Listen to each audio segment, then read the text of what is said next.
Terima kasih pemirsa masih bersama kami di Halo Indonesia. Lingkungan pendidikan sejatinya merupakan tempat yang aman bagi peserta didik dalam menuntut ilmu dan mengembangkan diri. Namun kenyataannya tak selalu seperti ini. Beberapa waktu terakhir kasus kekerasan seksual terhadap anak TK yang dilakukan oleh temannya sendiri membuat rentetan kasus kekerasan seksual di lingkungan pendidikan terus bertambah.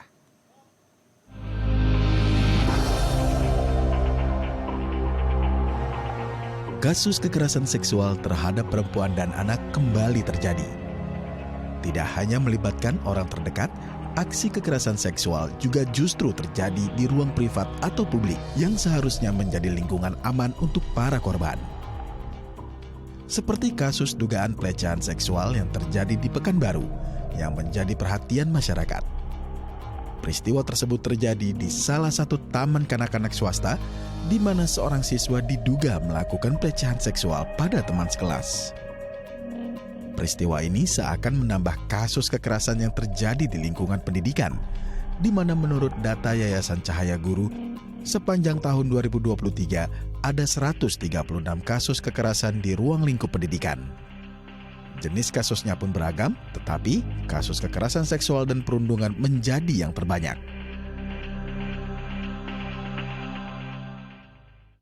Untuk membahasnya lebih lanjut, kami telah terhubung langsung dengan Nahar selaku Deputi Bidang Perlindungan Khusus Anak Kemen PPPA.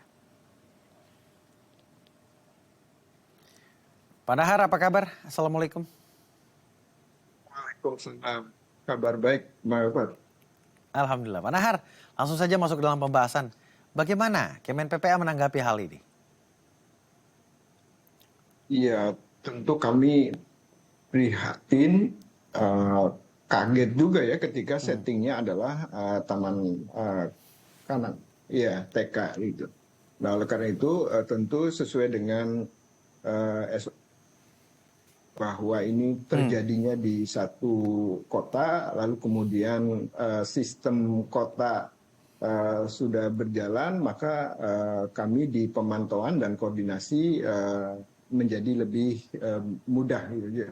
Di awal kasus ini muncul, tentu kami sudah berkoordinasi dengan provinsi, kota Pekanbaru, lalu kemudian tim UPT Kota Pekanbaru mendampingi. Jadi artinya bahwa kasus ini dalam pantauan kami dan tentu telah didampingi untuk memastikan apa duduk persoalan sebenarnya, apakah benar ini kejadian yang terkait dengan kekerasan seksual apa benar ini dilakukan oleh anak usia 5 tahun gitu ya, apa benar ini memenuhi unsur-unsur yang dilarang gitu ya, ini terus berproses karena nanti ketika ditetapkan anak sebagai pelaku, anak sebagai korban, tentu kita harus menggunakan sistem peradilan pidana anak yang kita sudah punya. Melalui pertanyaan tersebut, investigasi sejauh ini seperti apa Pak Nahar?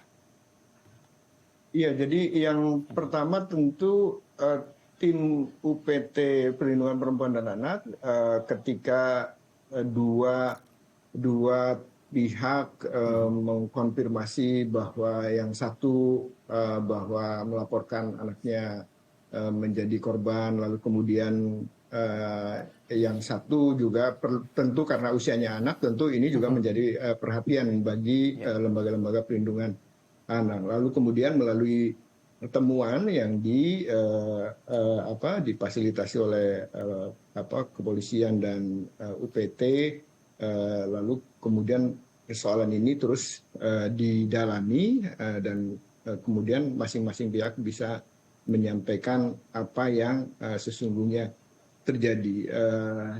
Dari proses yang berjalan, kemudian beberapa hal mengarah kepada bahwa kejadian itu menurut saksi-saksi dan menurut keterangan itu benar-benar terjadi. Iya. Tapi kalau dipikir-pikir Pak, ini kan anak 5 tahun begitu, sepertinya sudah paham atau belum ya terkait hal yang dianggap menjurus ke arah seksualitas. Kalau Kemen PPA sendiri melalui mungkin proses investigasi mengenali sosok diduga pelaku begitu ya. Apakah mengarah ke sana atau memang ini seperti ketidaktahuan yang akhirnya terjadi tanpa pengawasan? Nah, dua kalimat tadi, ketidaktahuan dan pengawasan. Ya. Dua hal tadi ya. Yang pertama adalah ketidaktahuan. Bisa jadi bahwa hal-hal yang tidak boleh dilakukan. Nah, misalnya oleh anak gitu ya, melakukannya itu bisa jadi karena mencontoh, Ya. misalnya, atau diajarin gitu ya. Nah, ini yang tanda-tanda yang perlu kita kenali gitu ya. Lalu kemudian kalau seandainya bahwa ada hal-hal yang aneh, bahwa itu tidak biasa, misalnya Ya. hal-hal yang berkaitan dengan seksualitas, ya maka ini juga harus diwaspadai. Yang kedua soal pengawasan. Anak 5 tahun itu maka butuh pengawasan dan bimbingan dari orang tua, sehingga tadi ya bahwa peran orang tua ini juga menjadi harus sentral gitu ya, di mana orang tua juga benar-benar memberikan pengawasan yang baik dan bimbingan orang tua bagi anak-anaknya, sehingga ketika ada keanehan-keanehan ini bisa diantisipasi. Dalam hal ini kami terima kasih orang tua yang diduga anaknya sebagai korban sempat melaporkan, lalu kemudian dikonfirmasi, lalu kemudian ini diproses dengan baik sehingga menghasilkan hasil yang baik juga.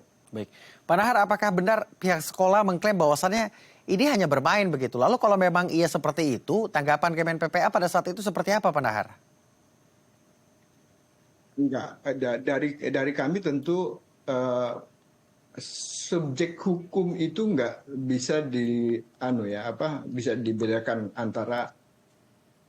Halo? Ya. Silakan dilanjutkan, Pak Nahar. Bisa dibedakan.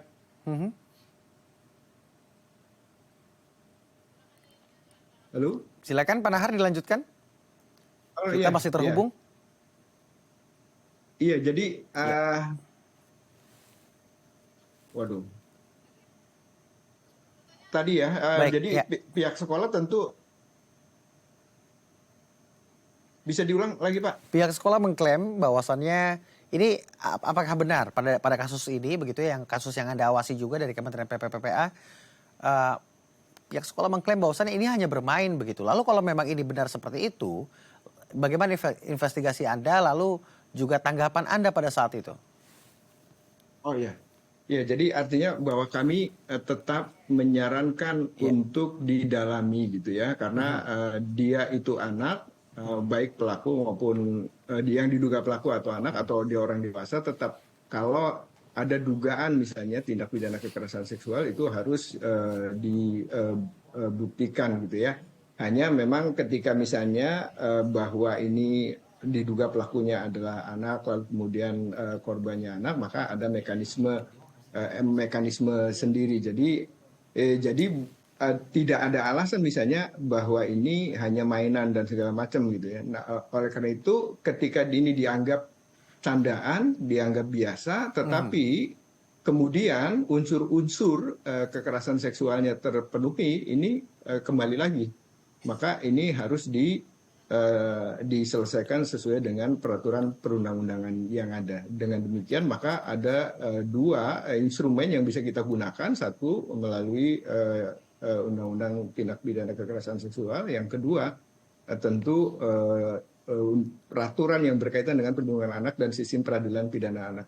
Dan telah dilakukan upaya-upaya dan tentu ketika ini masuk kategori anak yang di bawah 12 tahun, maka prosesnya adalah melalui pengambilan keputusan kepada dua anak ini.